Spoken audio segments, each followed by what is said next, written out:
नमस्कार, मी अभिजित करंडे. माझा विशेषमध्ये आपल्या सगळ्यांचं स्वागत. अस्मिता नावाचा प्रकार खूप भन्नाट असतो. रोमारोमात स्फुरण चढेल अशी प्रेरणा देतो, संकटांवर अडीअडचणींवर मात करण्याची हिंमत देतो. आपण ज्या वेळी निराश होतो तेव्हा खांद्यावर हात टाकून धीर देतो, वाट दाखवतो, न थांबता काम करण्याची ऊर्जा देतो, बाहूत 100 हत्तीचं बळ देतो, ताठकण्यानं जगण्याचा स्वाभिमान देतो, अभिमानानं सत्य, खरं तर कटू सत्य बोलण्याची शक्ती देतो. त्यांनी केवळ मुघलांशी म्हणजे महाराजांनी केवळ मुघलांशी लढून स्वराज्य स्थापन केलं नाही, तर त्यांचं स्वराज्य केलं, सुराज्य केलं. उच्च नीच हा भेद न मानता सर्वांना समान वागणूक देण्याची हिंमत दाखवली. ज्यांना आगळीक केली त्याचा बिनदिक्कत कडेलोट करताना त्यांचा हात डगमगला नाही. राजनीती कूटनीतीत राजा अव्वल होता, त्याचं शौर्य असामान्य होतं. त्यामुळे छत्रपती शिवाजी महाराज ही फक्त महाराष्ट्राचीच नव्हे तर देशाची अस्मिता आहे. प्रभू राम, छत्रपती शिवाजी महाराज, शाहू महाराज, महात्मा फुले, आंबेडकर, सुदैवानं आपली परंपरा खूप मोठी आणि उज्ज्वल आहे. महाराष्ट्रातल्या प्रत्येकाच्या मनात त्यांच्याबद्दल आदर आहे. त्यामुळे त्यांनी दाखवलेल्या वाटेवर राजकीय पक्ष किती चालले हा संशोधनाचा विषय असला तरी त्यांनी अस्मितांची पळवापळव करताना कुठलीही कसर ठेवली नाही. कुणी भगव्याच्या नावाखाली, कुणी जातीच्या नावाखाली, कुणी प्रांताच्या नावाखाली लोकांच्या भावनांशी हा खेळ राजकीय पक्ष खेळत राहिले. शिवसेना, काँग्रेस, राष्ट्रवादी आणि आता नव्यानं भाजपनं महाराजांच्या स्मारकाच्या निमित्तानं ही परंपरा चालू ठेवली आहे. सरकारचा कार्यक्रम असल्याचं सांगणाऱ्या भाजपनं अख्खं शिवस्मारक कमळनयनमय करून टाकलंय. त्यामुळे प्रश्न असा आहे की शिवस्मारकाचा मुद्दा भाजपनं हायजॅक केलाय. कारण आपल्यासोबत चर्चेसाठी आहेत भाजपचे नेते राम कदम, काँग्रेसचे प्रवक्ते सचिन सावंत, नीलम गोरे आपणासोबत असणार आहेत, शिवसेनेच्या नेत्या पुण्याहून, आणि अभय देशपांडे राजकीय विश्लेषक आपल्यासोबत. सुरुवातीला राम कदम सरांकडे. राम कदमजी, पूर्णपणे आता महाराजांवर तुम्ही पूर्ण अधिकार सांगितलेला आहे. आजच्या कार्यक्रमात तुम्ही कुठलीही कसर बाकी ठेवली नाही. तुमच्या सोबत असलेली सत्तेत असलेली शिवसेना तोही पक्ष तुमच्यापासून दूर राहिला आणि स्टेजवर म्हणाल तर गेटवे ऑफ इंडियावरती तुम्ही सरकारचा कार्यक्रम असताना अगदी दानवेंनाही भाषण करू दिलं.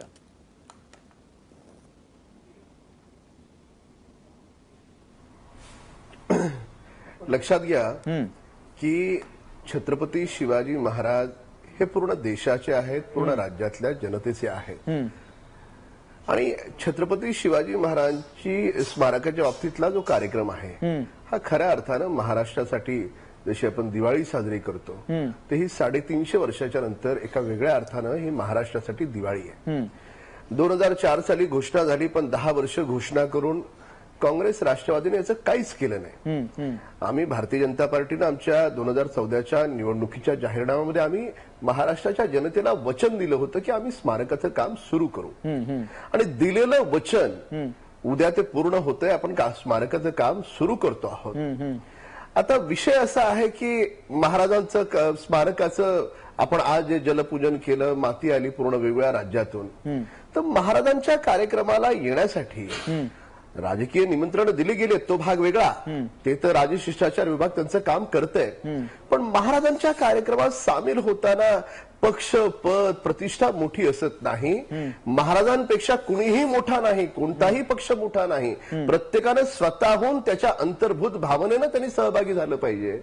पण असं न करता दुर्दैवानं काही लोक स्वतःच्या पदाला महत्व देत असतील, स्वतःच्या पक्षाला छत्रपती शिवाजी महाराजांपेक्षा आपला पक्ष मोठा की काय अशा पद्धतीनं कुणी वागण्याचा प्रयत्न करत असेल तर ते पूर्णपणे चुकीचं आहे. छत्रपती शिवाजी महाराज पूर्ण देशाचे आहेत, पण भारतीय जनता पार्टीनं दिलेलं वचन उद्या आम्ही पूर्ण करतो आहोत हे महाराष्ट्राच्या जनतेला कळतंय. आज आमचे भाजपचे कार्यकर्ते त्यात सहभागी झाले. कुणी अडवलं होतं काँग्रेसच्या कार्यकर्त्यांना, कुणी अडवलं होतं राष्ट्रवादीच्या कार्यकर्त्यांना, कुणी अडवलं होतं शिवसेनेच्या कार्यकर्त्यांना. आता त्यांना यायचं का नाही यायचं त्याने ठरवायचं. आम्हाला आमचं छत्रपती शिवाजी महाराजांचं स्मारक उभं राहतंय. भाजपच्या कार्यकर्त्यांना, देशाच्या जनतेला चांगलं वाटतंय. ज्याला ज्याला चांगलं वाटतंय तो सहभागी होतोय. पण ज्याचा स्वतःचा इगो छत्रपती महाराजांपेक्षा मोठा आहे, शिवाजी महाराजांपेक्षा, तो जो त्या इगोसाठी जर अडून राहत असेल तर मला असं वाटतं हा काही इगोचा विषय असता कामा नये. महाराज फार मोठे आहेत. गेल्या अनेक वर्षामध्ये 2004 पासून प्रयत्न आपण करतो आहोत, पण काँग्रेसला जमलं नाही. केंद्रातही ते होते, राज्यातही ते होते, पण पहिल्यांदा भाजपनं हे करून दाखवलंय. आणि त्याच्यामुळे या गोष्टीचं श्रेय घेण्याचा विषय अजिबात येत नाही. महाराज आपले सगळ्यांचे आहे, स्मारक आपल्या सगळ्यांचं आहे. सगळ्यांनी उद्याच्या कार्यक्रमात सहभागी व्हावं हे नम्रतेचं भारतीय जनता पार्टीच्या वतीनं प्रवक्ता या नात्यानं मी आवाहन करतो. हा विषय काय राजकारणाचा असू शकत नाही. ठीक आहे, राजकारणाच्या पलीकडे जाऊन या विषयाकडे ठीक पाहण्याची आहे. नीलमताई आहेत आपल्यासोबत. नीलमताई, कुणीही महाराजांपेक्षा मोठा नाही असं रामकदमांनी सांगितलं आणि इगोचा प्रश्न कशासाठी करतात? तुम्ही सगळ्यांनी येऊ शकला असतात, आजही येऊ शकला असतात आणि उद्याही असं त्यांनी सांगितलं. उद्या तर उद्धव ठाकरे जाणार आहेत, पण काही पक्षांनी हा विषय अस्मितेचा न करता इगोचा केला असं त्यांचं म्हणणं आहे. मुळामध्ये काय आहे की उद्या छत्रपती शिवाजी महाराज हे आपलं सगळ्यांचं प्रेरणास्थान आणि ज्यांचं स्मारक व्हावं म्हणून मला चांगलं आठवतंय 2000 सालापासून आम्ही सभागृहामध्ये एकही अधिवेशन असं झालं नसेल की ज्याच्यामध्ये आमच्या बरोबर होती भाजप त्यावेळेला. पण शिवसेना, भारतीय जनता पक्ष कधी पायऱ्यावर बसलोय, कधी सभागृहात विषय घेतलेत, कधी प्रश्न विचारलेत आणि इतर पक्षांमधले सुद्धा अनेक आमदारांनी आज अरबी समुद्रामधलं छत्रपती शिवाजी महाराजांचं स्मारक हे का इतकी वर्ष रखडलं होतं वगैरे हे सगळे विषय होते ना. 2014च्या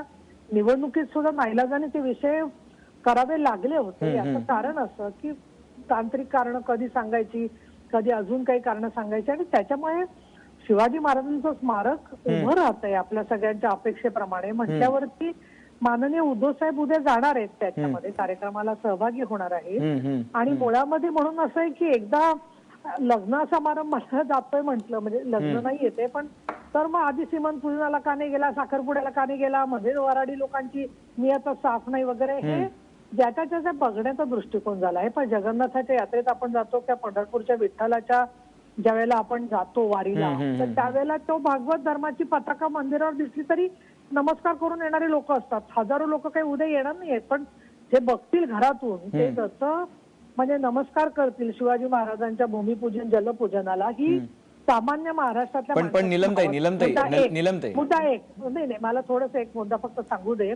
आणि उद्धव साहेब उद्या जाणार आहेत त्याच्यामध्ये प्रश्न कसा आहे माहितीये का, मग तू विचारून घे मग मी परत बोलते, कारण हे काही नवीन नाहीये. हे जे काही आज घडलंय ते काही फार नवीन मला राजकारणात वाटत नाहीये. असे अनेक प्रसंग आपण पाहत असतो ना. नीलमताई, तुम्ही म्हणलात की श्रीमंत पूजनाला काय नाही गेलात, ह्याला का नाही गेलात असा प्रश्न आता विचारता. आम्ही हा प्रश्न विचारत नाही आहोत. प्रश्न असा आहे की हा पक्षीय कार्यक्रम होता का सरकारचा कार्यक्रम होता, हा प्रश्न विचारला. आणि मग सरकारचा कार्यक्रम होता तर मग सरकारमधले मंत्री का नाही दिसले किंवा सरकारमधले नेते का नाही दिसले, जे की शिवसेनेचं पण सरकार आहे, म्हणून हा प्रश्न विचारला गेला. नाही, तू प्रश्न अगदी योग्य विचारतोय. सगळ्या लोकांच्या मनात हेच प्रश्न असतात. पण मंत्री का नाही गेले हे मंत्र्यांना विचारलं पाहिजे, कारण शेवटी असं आहे की त्यांना काही त्याच्या संदर्भामध्ये असं काही पक्षीय धोरण होतं असं मला वाटत नाहीये त्या विषयामध्ये जे आहे ते. तर दुसरं असं आहे की उद्धव साहेब उद्या जाणार आहेत म्हटल्यावरती आमच्या दृष्टीने आमचे सर्वोच्च नेते तिथे उपस्थित राहणार आहेत म्हटल्यावरती सगळं आलं. तर याच्या पूर्वी जे काही इंदू मिलच्या वेळेला घटना घडल्या होत्या ज्याच्यात आम्हाला निमंत्रण नव्हती, त्याचा अर्थ बाबासाहेब आंबेडकरांच्या काय स्मारकाला आमचा विरोध नव्हता. उद्धव साहेबांनी तेव्हाही स्पष्ट केलं होतं की आम्ही असू किंवा नसू, आम्ही काय असे करंटे नाही आहोत की कुठल्या गोष्टीला विरोध करणार जाऊ या बाबतीमध्ये.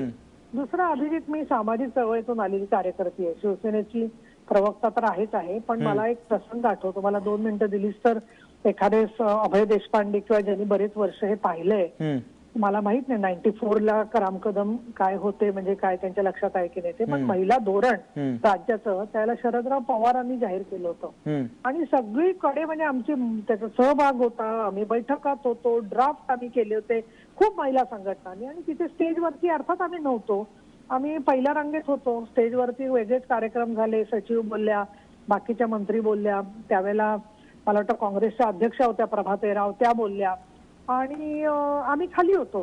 आणि तेव्हा त्या क्षणी खूप वाटलं होतं असं की अरे आपण एवढे कष्ट केले महिला धोरणासाठी आणि आपण कुठे नाही आहोत.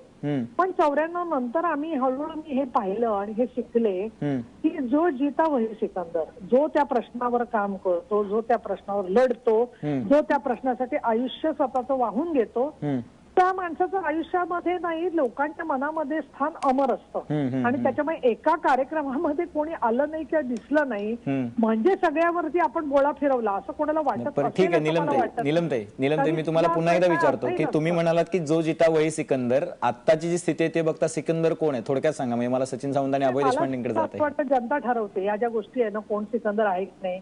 एका कार्यक्रमामध्ये आपण सगळ्या हे करून टाकलं, रंगवून टाकलं एखादा गोष्ट, पण एक दुसरा एक in the giving fair chance to, मुख्यमंत्र्यांचा विषय विचार केला तर की शेवटी त्यांच्या कारकिर्दीमध्ये हे शिवस्मारकाला गती मिळाली आणि त्याचं भूमिपूजन जलपूजन होत आहे म्हटल्यावरती आज दुसरे कोणी मुख्यमंत्री असते ना तर याच्यामध्ये म्हणजे शिवसेनेचा खेरी तर फार वेगळे वागले असते असं मला वाटत नाहीये. पण मनोहर जोशी सर होते तर प्रत्येक वेळेला मुंडे जोडीने बरोबर असायचे. आता ते सगळे पास्ट आहे. आज वर्तमानाचा विषय केला तर पंतप्रधान वर्तमानात काय चुकतंय मग असं तुम्हाला वाटतंय?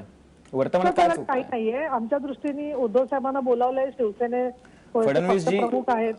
नीलमताई, फडणवीसजी मनोहर जोशींप्रमाणे वागत नाहीत असं तुम्हाला वाटतंय का? मला काय माहिती अभिजित, तू हे बघ मी प्रवक्ता आहे 10 वर्ष, त्यामुळे तुम्हाला किती वेडेवाकडे प्रश्न विचारले तुझ्या दृष्टीने तू निष्पक्ष पत्रकार आहेस त्यामुळे तुझं विचारणं कर्तव्य आहे. पण आमच्या दृष्टिकोनातून असं आहे की हा विषय शिवाजी महाराजांचा सगळा वादातीत आहे. वादांच्या पलीकडे, व्यक्तिगत गोष्टींच्या पलीकडे आणि त्यातून किमान जे काही डेकोरम पाळायला असतात तो पाळलेला आहे यांनी. आता अजून काय करायला हवं? नीलमताई तुम्ही 10 वर्षापेक्षा जास्त काळ प्रवक्ता आहात आणि त्याच्याही पेक्षा खूप काळ तुम्ही सामाजिक राजकीय क्षेत्रात आहात. तुम्ही आडून जे सांगताय, मी फक्त इतकंच म्हटलं की तुम्ही थेट का नाही बोलत आहात की आता काहीतरी चुकतंय. जर तुम्ही चूक लक्षात आणून दिली तर कदाचित राम कदमांना पण लक्षात येईल. कदाचित उद्या जे काही कार्यक्रम अजून भविष्यात घडणार आहे त्याच्यामध्ये हे होणार नाही ना. कदाचित कुणीतरी चूक लक्षात आणून दिली तर बरं होईल म्हणून विचारलं. नाही, तुझा हेतू खूप चांगला आहे. सगळ्या पॅनलिस्टचा हेतू फार चांगला आहे. परंतु ज्या माणसाने एक अमुक एक मार्ग निवडलाय आणि त्या रस्त्याने त्यांची वाटचाल चालू आहे तर सल्ला मागितला तर द्यायचा असतो ना. सल्ला मागितला नसेल तर देणारे त्या सल्ल्याला शून्य महत्व असतं. एवढं मला राजकीय हे आहे, जाण आहे आणि त्यामुळे मागितल्याशिवाय सल्ला मी देणार नाही. दुसरं, शिवसेनेचा सल्ला कोण देणार? तर उद्धव साहेब देऊ शकतात किंवा अनिल देसाई आणखीन रावसाहेब दानवे यांच्या समन्वय समितीत विचारला तर सल्ला देऊ शकतो. अदरवाईज आपण सल्ला विचारल्याशिवाय देणं म्हणजे मला तर असं वाटतं की ते अनाठाई आहे, चुकीचं आहे. ठीक आहे. अभय देशपांडेजी, मुद्दा असा आहे की आता म्हणजे बरंच काही बोलल्या नीलमताई आणि तरी त्या म्हणतात की मला काही सल्ला वगैरे देत नाही. मग त्यांनी आडून बरंच सगळं व्यवस्थित चित्र मांडून टाकलेलं आहे की नेमकं काय चालू आहे शिवसेना भाजपमध्ये आणि कोणी हायजॅक केलाय कार्यक्रम. नाही, मला वाटतं की मगाशी राम कदम यांनी सांगितलं की त्यांची भूमिका त्यांनी स्पष्ट केली. परंतु त्यांनी आजच्या कार्यक्रमावरची, विशेषतः आजची शोभायात्रा जी होती, आजच्या ज्या पद्धतीने मंगल कलश सगळ्या महाराष्ट्रातून आले होते त्याची मिरवणूक काढण्यात आली, ते सन्मानाने गेटवे पर्यंत देण्यात आले. तर हा कार्यक्रमाला हा शासकीय कार्यक्रम होता की पक्षीय कार्यक्रम होता असं वाटावाशी परिस्थिती होती. त्यांचं म्हणणं बरोबर आहे की आम्ही कोणाला अडवलं नव्हतं, त्यांनी यायचं होतं. पण यायचं असलं तरी एक पक्ष, आता युतीचं सरकार आहे, युतीच्या सरकारने एक समिती नेमलेली आहे. त्या समितीमार्फत हे एकत्रितपणे सरकारचा कार्यक्रम म्हणून झाला असता तर त्याला मला वाटतं की अधिक शोभा आली असती. परंतु असं आहे की आता राजकारणात युतीचा तो मगाशी उल्लेख केला नीलमताईंनी की 94चं आणि 95चं राजकारण वेगळं होतं कारण ती युती होती. आता हे जे सरकार आहे हे निवडणुकीनंतर एक मला वाटतं मॅरेज ऑफ कन्व्हिन्स म्हणतो आपण त्याला, तशा पद्धतीने हे सरकार चाललेलं आहे. आणि पुढच्या काळातही पुढच्या होणाऱ्या निवडणुका ते एकत्र लढवणार आहोत की नाही याबाबतच जिथे संभ्रम असेल तिथे स्वाभाविकच दुसऱ्या पक्षाला श्रेय जाऊ नये याचे प्रयत्न होणार. आणि सरकारी कार्यक्रमाचं श्रेय सत्तेत असणाऱ्या पक्षांनी घेणं काही महाराष्ट्राला नवीन नाहीये. याची अनेक उदाहरणं देता येतील. ठीक आहे. मी तुमच्याकडे येतो अभय. सचिन सावंतजी, मी तुमच्याकडे येतो पण 30 सेकंदासाठी राम कदमांकडे. राम कदमजी, तुम्ही नीलमताई काय बोलल्या ते तुम्ही ऐकलेलं आहे. मुद्दा असा आहे की जसं मनोहर जोशी सर वागत होते तसं आजकाल होत नाही. असं का होतंय?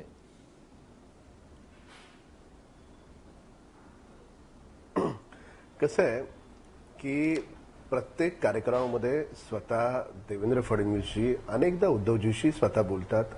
अनेक चर्चांमधून नीलमताईंनी देखील ते मान्य केलं आणि उद्याच्या कार्यक्रमाच्या बाबतीत स्वतः मुख्यमंत्री उद्धवजींशी बोललेले आहेत. मीडियामध्ये पण आलं, सर्वत्र आलेलं आहे.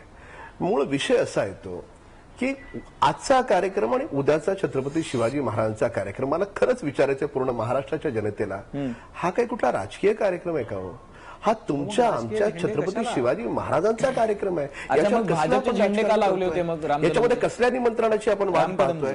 याच्यामध्ये सगळ्यांनी या कार्यक्रमाचं निमंत्रण तर दिलंय सगळ्या. ऐका, या कार्यक्रमाचं निमंत्रण दिलंय सगळ्यांना. ते निमंत्रण दिल्याच्या नंतर पण याला काही इगो असू शकतो का? छत्रपती शिवाजी महाराजांच्या कार्यक्रमाला उपस्थित राहण्यासाठी पद आणि पक्ष असणारा पक्ष आयोजक असतो का? पाहुणा. हा कार्यक्रम सगळ्यांचा आहे, सगळ्या जनतेचा आहे. उलट पक्ष जे सहभागी होत नाहीत हे महाराष्ट्राच्या जनतेला दाखवून देत आहेत की छत्रपती शिवाजी महाराजांपेक्षा आम्ही मोठे आहोत, असं होऊ शकत नाही. माफ करा. ठीक आहे, ठीक आहे, ठीक आहे. रामकदमजी, सरकारचा कार्यक्रम असेल तर त्या कार्यक्रमामध्ये सत्तेत सहभागी असणारा पक्ष हा आयोजक असतो का पाहुणा असतो?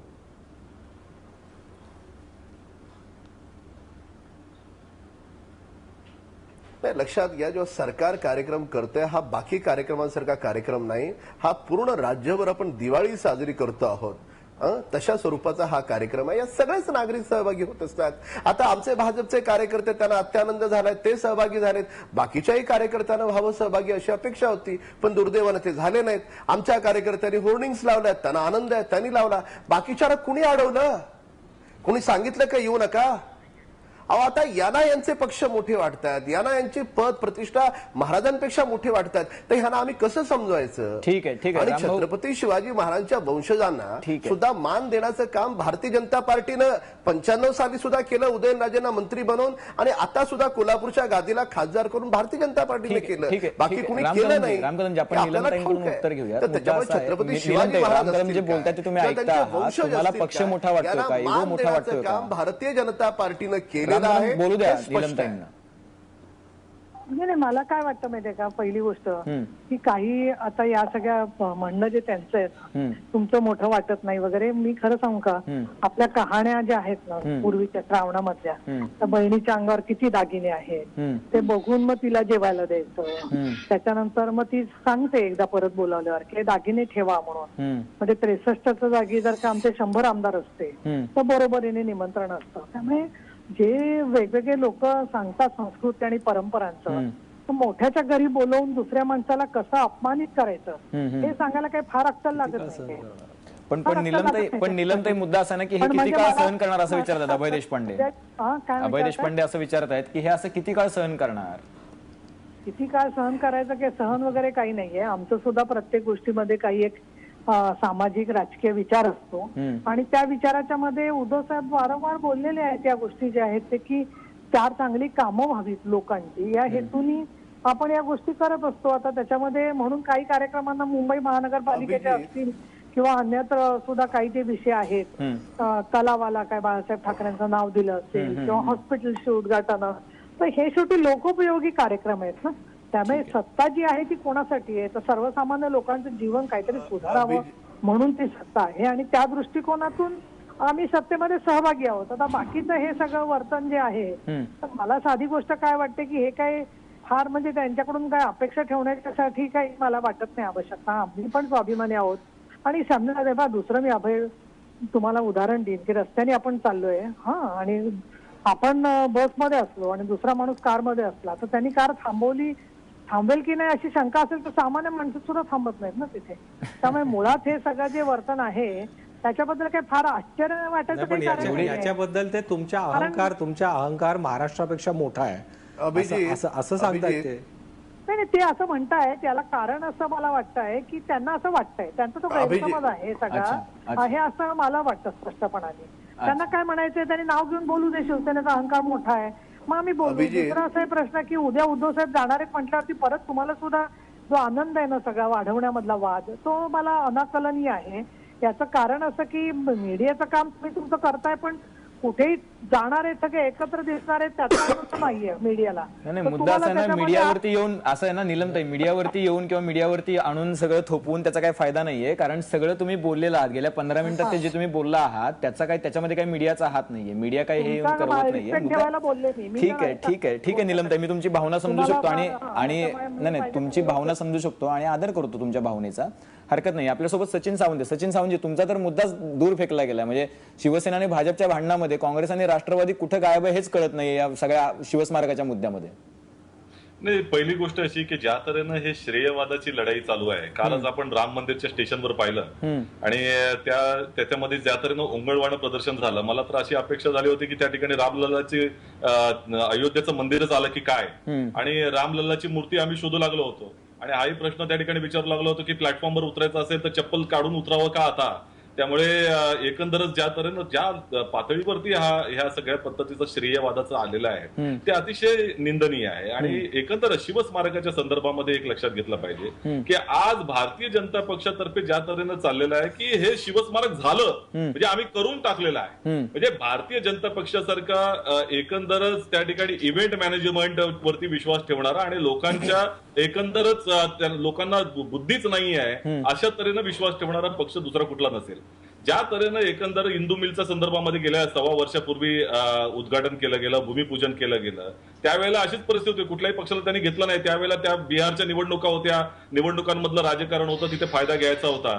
परंतु त्या संदर्भामध्ये 1.25 वर्षानंतर आज जर म्हटलं तर काही झालेलं नाही. आजही पर्यावरणाची त्या ठिकाणी संमती आलेली नाही. पंतप्रधान येऊन काय करून गेले हे आम्हाला माहिती नाही. बिहारच्या निवडणुका संपल्या, इंदू मिलचा विषय संपला. आता नवीन निवडणुकांच्या पातळीवरती आपण तर विचार करू. आज शिवस्मारकाचा जो मुद्दा त्या ठिकाणी केलेला आहे, मला वाटतं की या संदर्भामध्ये राम कदमजी जे काही सांगतायत की इगो महाराष्ट्राच्या म्हणजे शिवाजी महाराजांच्या वरती आहे की नाही याचं उत्तर शिवसेना देईल. कारण शिवसेनेचे कुचंबणा आम्ही गेल्या 1.5-2 वर्षापर्यंत पाहतोच आहोत. परंतु त्याच्याचबरोबर इतरही त्यांचे मित्र पक्ष आहेत, सहयोगी पक्षातले लोक आहेत, जे मंत्रिमंडळात आहेत, त्यांची कुचंबणा झालेली आहे. त्यांची तुम्हीच स्वतःच्या चॅनलवर दाखवताय खाली की आमचा त्या विरोध राहील, हे राहील, ते राहील, कशा तऱ्हेची अशी विधानं येत आहेत. ठीक आहे. या संदर्भामध्ये अपेक्षा होती. अभिजित एकच मिनिटं घे, मला तर तुम्ही दिलाच नाही वेळ त्यावेळेला की सगळं झाल्यानंतर अजून विषय एवढाच आहे की या संदर्भामध्ये एक पक्ष हा भारतीय जनता पक्ष किंवा या शिवसेना असेल, मग आमचा शिवसेनेच्या बद्दलचा आणि त्यांच्याबद्दलचा युतीमध्ये कशा तऱ्हेनं सरकार चालवा त्यांचा प्रश्न आहे. विषय असा आहे की आज 18 कोटी रुपये खर्च करून त्या ठिकाणी मार्केटिंग करण्याचा प्रयत्न झालेला आहे आणि त्यांनी दाखवतात की आम्ही इतर पोस्टर लावायचा विषय नाही. हा शासकीय कार्यक्रम आहे, लक्षात घेतलाय. लोकांच्या निधीतनं, जनतेच्या निधीतनं हा पैसा त्या ठिकाणी खर्च होणार आहे. तुम्ही 18 कोटी स्वतःच्या मार्केटिंगसाठी खर्च करत आहात, जाहिरातबाजीसाठी खर्च करत आहात आणि तो खर्च आमचा अपेक्षा आहे की ती स्मारकाला लागली तरी हरकत नाही. जवळपास यांनी जो काही बजेट मांडला ते 3-3.5 हजार कोटीचा खर्च येणार आहे. आज 18 कोटीमध्ये तुम्ही मार्केटिंग करायचं, निवडणुकांपर्यंत जायचं, नंतर आपसूक हा मुद्दा विसरला जाणार आहे. म्हणजे आज मोदी जे आले हे निवडणुका बघूनच आलेले आहेत आणि शिवस्मारक हा देखील निवडणुकीच्या पार्श्वभूमीवर वापरायचा हा हे मुद्दा आहे आणि इतरांच्या संदर्भामध्ये कोणाला श्रेय मिळू नये यासाठी भारतीय जनता पक्षाचा प्रयत्न आहे. ठीक आहे. राम कदमजी, प्रश्न पहिला असा आहे की निवडणुका बघून तुम्ही ही सगळी भूमिपूजन करता, कारण 1-1.5 वर्षामध्ये इंदू मिल बाबत काही झालेलं नाहीये. पहिला प्रश्न.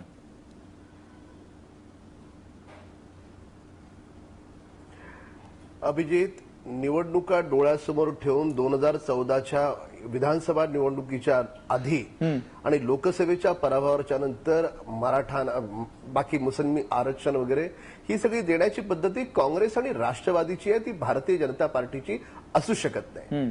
मूळ मुद्दा एवढाच येतो की यांना 10-12 वर्ष यांना जमलं नाही, ते आम्ही 2 वर्षात करून दाखवलं. हे खरं काँग्रेसचं दुःख आहे. आता पूर्ण महाराष्ट्रात चितू होईल की काँग्रेसवाल्यांचं दोन्ही ठिकाणी सरकार असताना त्यांनी केलं नाही. तर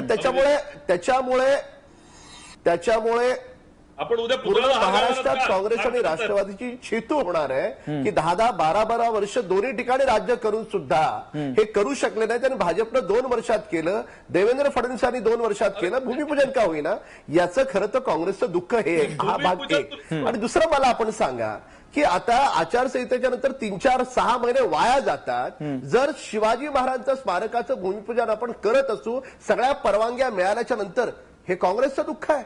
मग छत्रपती शिवाजी महाराजांना पण काँग्रेस निवडणूक या दृष्टिकोनातून पाहणार असेल तर काँग्रेसचं हे अत्यंत दुर्दैवी पद्धत. ठीक आहे राम कदमजी, मला फक्त अजून एक छोटासा प्रश्न राम कदमजी, छोटासा प्रश्न म्हणते आपण इंदू मिलमध्ये बांधकाम तोडायला सुरुवात झाली नाही. इंदू मिलमध्ये सुद्धा काँग्रेसनं दलित बांधवांना फसवलं. त्यांनी वेगळं कारण सांगितलं, देता येत नाही जमीन. मग मोदी गव्हर्नमेंट आल्यावर कशी काय जमीन मिळाली? मोदी सरकार आल्याच्या नंतर कशी काय जमीन मिळाली? जमीन मिळवण्याचं काम झालं, भूमिपूजन झालं, त्या ठिकाणी बांधकाम तोडायला सुरुवात झाली. त्याच्यातही काँग्रेसचं तोंड पूर्ण महाराष्ट्रात काळं पडलं. याच्यानंतर तुम्ही याच्यावर राजकारण करायचं? मला असं वाटतं अभिजित, काँग्रेसनं ना दलितांची सुद्धा थट्टा केली आणि काँग्रेसनं छत्रपती शिवाजी महाराजांना मारणाऱ्या मावळ्यांची सुद्धा थट्टा केली. ठीक आहे रामकदमजी, तुमचा मुद्दा लक्षात आला. सचिन सावंत, आपल्याकडे वेळ कमी आहे, एक मिनिट हे फडणवीस सरकार आहे आणि त्याच्यामुळे तोंड काळं झालं म्हणून काँग्रेसचे नेते अशा पद्धतीनं. सचिन सावंतजी,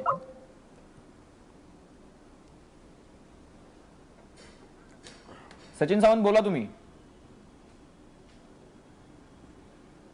कदाचित त्यांचा संपर्क होत नाही. पण राम त्यांना कदमजी बोलायला उरलंच काय आता? त्यांना आधी हे विचारा 10 वर्ष का नाही केलं? राम कदमजी तांत्रिक त्याला प्रॉब्लेम विचारा आहे. 10 वर्ष का नाही केलं? 10 वर्ष काय करत बसलो होतात? कुंभकर्णासारखे झोपला का होतात? रामकदम आणि आता जो तांत्रिक पक्ष problem करतो आहे तर त्याच्याकडे सकारात्मकतेने पाहण्यापेक्षा त्याच्यावरही टीका करताय तुम्ही. बरं ठीक आहे ठीक आहे ठीक आहे अभिजित- ठीक आहे निलमताई हा, मला असं म्हणायचं याच्या निमित्ताने एक मला थोडा पॉझिटिव्ह मुद्दा असा घ्यायचा आहे या वादापेक्षा सुद्धा, जे संपूर्ण मराठा मोर्चा निघाले ठिकठिकाणी महाराष्ट्रामध्ये, त्यांनी ज्या मागण्या केल्या त्या मी सभागृहात पण रेकॉर्डवर घेतल्या होत्या आणि तुम्ही मला परवानगी दिलीत तर मी त्या 2 मिनिटांमध्ये समोर जरूर मांडीन.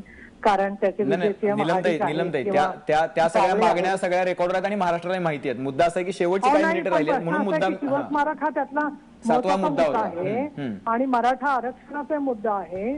ते सगळे अजून व्हायचेत, या सरकारकडून बाकी आहेत ते व्हायचे. त्याच्याबद्दलही समाजाची अपेक्षा आहे. मराठा भूषण अण्णासाहेब पाटील महामंडळ तयार करा, जे इकॉनॉमिकली बॅकवर्ड आहेत सर्व आर्थिक दृष्ट्या, त्यांना परदेशी जाण्यासाठी काही शिष्यवृत्तींसाठी मदत करा. मग त्यात मराठा समाजाच्या मुलांना सुद्धा त्याच्यासाठी संधी मिळाली पाहिजे. असे राजश्री शाहू छत्रपतींच्या नावाने एक विकास प्रबोधिनी करावी, अशा त्यांच्या अनेक मागण्या आहेत. आणि म्हणून मला असं वाटतं की आज शिवाजी स्मारकाच्या निमित्ताने हे आपण केलं, ते सुरुवात केली, चांगली केली, पण इतरही मागण्यांबद्दल जबाबदारी आहे आणि आम्हाला आणि ती जबाबदारी टाळता येणार नाही. नक्कीच राम कदमजी, शेवटचा मुद्दा आहे तुमच्यासाठी. मुद्दा असा आहे की एवढं जर तुम्ही बोलतात आक्रमकपणे की बाकीच्यांना इगो मोठा झालाय, तुम्ही नाव नसेल घेतलं, पहिल्या मुद्द्यात तर तुम्ही घेतलंही, त्याला निलमताई कदाचित आपल्यासोबत नव्हते, शिवसेनेचं नाव तुम्ही घेतलं. मुद्दा असा आहे की जर तुम्हाला वाटतं आहे की यांचा इगो मोठा झालेला आहे आणि या सगळ्या गोष्टी आहेत तर तुम्ही जाहीर करून टाका ना, हो भाजपने शिवस्मारकाचा मुद्दा हातात घेतला, तो तडीला लावला आणि आम्ही हा कार्यक्रम हायजॅक सुद्धा केला कारण बाकीच्या पक्षांना जमलं नाही, हे तरी तुम्ही म्हणा किमान.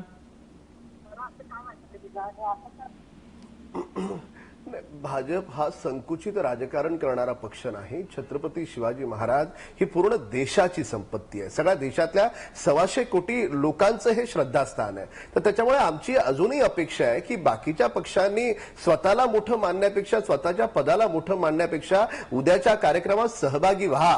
ठीक आहे, त्यांना 10-12 वर्ष जमलं नसेल, भाजपच्या सरकारनं करून दाखवलं, फडणवीस साहेबांनी केलं, मोदी साहेबांनी केलं, पण त्याच्याही पेक्षा मोठं आपल्या छत्रपती शिवाजी महाराजांचं स्मारक होतंय. या भावनेनं महाराष्ट्रातल्या सगळ्या लोकांनी एकत्र आलं पाहिजे, ही आमची भूमिका आहे. आणि श्रेय कसलं?